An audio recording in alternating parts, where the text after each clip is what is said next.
school acceptance letters from Harvard, Yale, and Stanford, while my mother paced the floor, her Louboutins clicking against the hardwood. Tech startups. She practically spat the words. Alexandra, you're a Mitchell. We're lawyers. Your father's a partner, I'm a partner, your brother's a partner. Mitchell, Ross and Associates has been our legacy for 3 generations. And it's stuck in the past, I replied, holding up my laptop. The legal industry is changing, Mom. Someone needs to bridge the gap between law and technology. Dreams don't pay bills, she sneered, gesturing at the acceptance letters. Harvard Law has been your path since birth.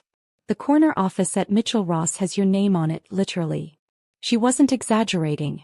My grandfather had actually engraved Alexandra Mitchell, future partner, on a brass plaque years ago. It hung in the office I was supposed to inherit, gathering dust while I pursued what my family called my little computer hobby. That was 5 years ago. Today I stood in my San Francisco office, overlooking the bay through floor-to-ceiling windows. Legal Tech Solutions, my hobby, had just closed another round of funding at a $4 billion valuation. Our AI-powered legal research platform was revolutionizing how law firms operated, well, progressive law firms anyway. Ms. Mitchell.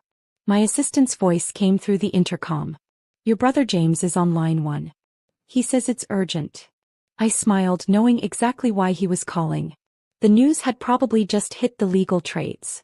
Legal Tech had acquired controlling interest in 3 major legal research providers, which meant that every major law firm in the country now needed our approval to access essential legal databases, including Mitchell, Ross and Associates.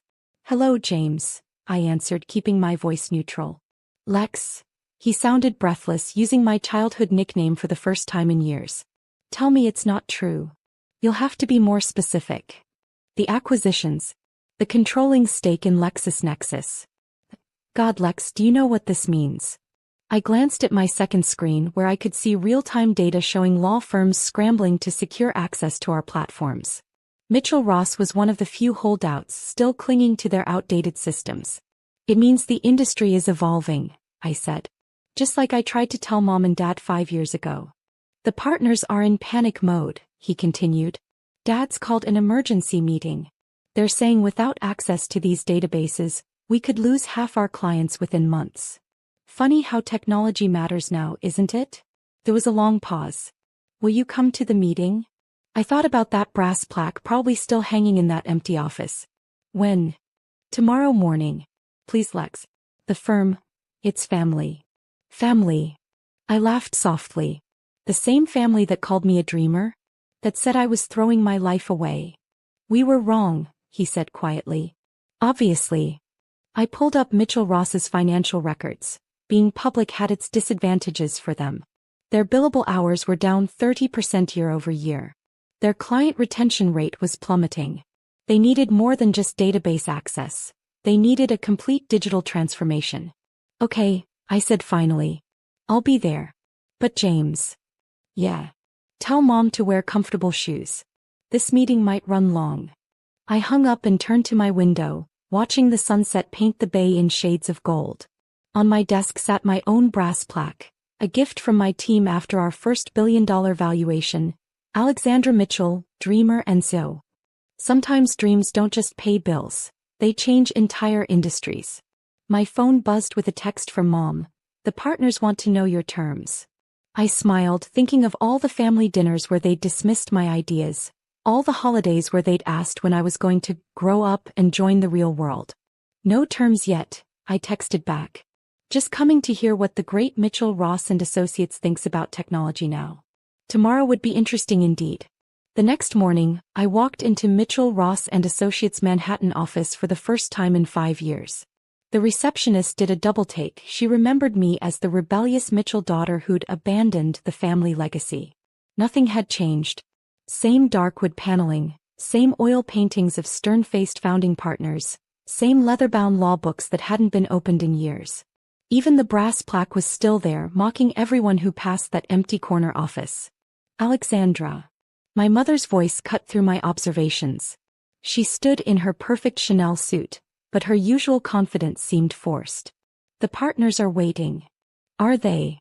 I checked my watch, a subtle Patek Philippe that cost more than most partners' annual bonuses. I'm 10 minutes early. We've been here since dawn, she admitted. The announcements yesterday caused quite a stir. I followed her to the main conference room, where 25 of New York's most prestigious lawyers sat around a gleaming mahogany table. My father occupied the chairman's seat, looking older than I remembered. James sat to his right, nervously adjusting his tie. Before we begin, I said, setting up my laptop, I'd like to show you something. I connected to the room's outdated projector system, another sign of their technological stagnation. On screen appeared a real-time dashboard showing law firm performance metrics across the country. This red line, I pointed, is Mitchell Ross's efficiency rating compared to firms using legal tech as platforms. The blue line represents client satisfaction scores. And this, I highlighted a particularly dramatic downward trend, is your market share over the past 3 years. We get it, one senior partner snapped. You've made your point. Name your price for the database access. I smiled. You think this is about database access? Isn't it? My father spoke for the first time. Your company controls the research platforms we need. No, I closed my laptop. This is about survival. Mitchell Ross isn't just falling behind, it's becoming irrelevant. The room erupted in outraged murmurs. James looked like he wanted to disappear under the table. How dare you dash, another partner began. How dare I what? I interrupted. Tell the truth? Show you actual data? The same things I tried to explain 5 years ago when everyone in this room told me I was just a dreamer. My mother's face tightened. We've managed just fine, Dash. Have you? I pulled out a tablet displaying their client list. You've lost 30 major clients in the past year alone. All to firms using our platforms. Not because they're better lawyers, but because they're more efficient, more responsive, more modern. What do you want? My father asked quietly. I walked to the window looking out at the Manhattan skyline. The chairman is retiring next month, isn't he? The room fell silent. Dad's retirement had been a closely guarded secret, or so they thought. How did you dash? James started. I know everything about this firm, I said. Every metric, every client, every weakness. And I know exactly how to fix it. Fix it. Mom's voice was sharp. This firm has existed for 3 generations, I finished. And it won't survive a 4th unless it changes. Dramatically. I turned back to face them. I'm not here to negotiate database access. I'm here to propose a complete transformation. New technology, new processes, new leadership. Under you, someone scoffed. Under someone who understands both law and technology, I corrected. Someone who's built a multi-billion-dollar company while you were all laughing at their dreams. My father stood slowly. And if we refuse? Then you'll join the dozens of other traditional firms that have folded in the past year. I shrugged. The legal industry is changing. You can change with it or you can disappear. The partners looked at each other, decades of certainty crumbling in the face of undeniable reality. My mother's perfectly manicured hands were clenched tight enough to whiten her knuckles. The chairman position, Dad said carefully. You want it. I glanced at that brass plaque outside, then back at the room full of partners who'd once dismissed me. No, I smiled. I want more than that. More. Dad's voice wavered slightly. What could be more than chairman? I pulled up another document on the screen, one that made several partners audibly gasp. Legal Tech Solutions proposes a complete acquisition of Mitchell, Ross & Associates, I stated calmly. We'll maintain the name, modernize the operations and transform this firm into what it should have been years ago. Acquisition. Mom's voice was barely a whisper. You want to buy us? Actually, I smiled. I already have. Those client contracts you've been losing? They didn't just leave, they were acquired by shell companies that Legal Tech controls. We now represent 60% of your former billing base. James was frantically flipping through papers. That's impossible. We would have known. Would you? I raised an eyebrow. The same firm that still uses Windows 7 and hasn't updated its security protocols since 2018? The same firm that stores sensitive client data in filing cabinets instead of encrypted clouds. The room fell silent as the implications sank in. As of this morning, I continued, Legal Tech Solutions owns controlling interest in Mitchell, Ross & Associates. I'm not here to negotiate. I'm here to announce. My father sank back into his chair, looking deflated. All this time, while we thought you were playing with computers, I was building the future, I finished. The same future I tried to show you 5 years ago. I walked to the front of the room, my heels clicking on the marble floor. Louboutins, just like Mom's, but bought with my own money from my own success. Here's what happens next, I announced. Every partner in this room will have 2 weeks to decide.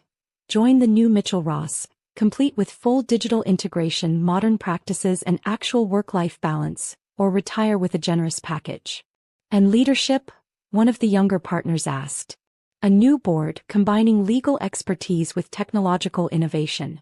Dad, I turned to him, I'd like you to stay on as chairman emeritus. Mom, there's a position heading our client relations division, if you're willing to learn new methods. They exchanged glances, decades of certainty crumbling in the face of undeniable change. And that office? James asked quietly. The one with the plaque? I smiled. Will be our new innovation lab, where young lawyers can dream up new ways to practice law, without being told they're wasting their time. Over the next hour, I outlined my vision for the new Mitchell Ross. AI-powered research that could do in minutes what once took days. Virtual courts and digital filing systems. Client portals that provided real-time updates. Everything I dreamed of now made real. As the partners filed out, still shell-shocked, Mom lingered behind. I don't understand, she said softly. Why didn't you just let us fail?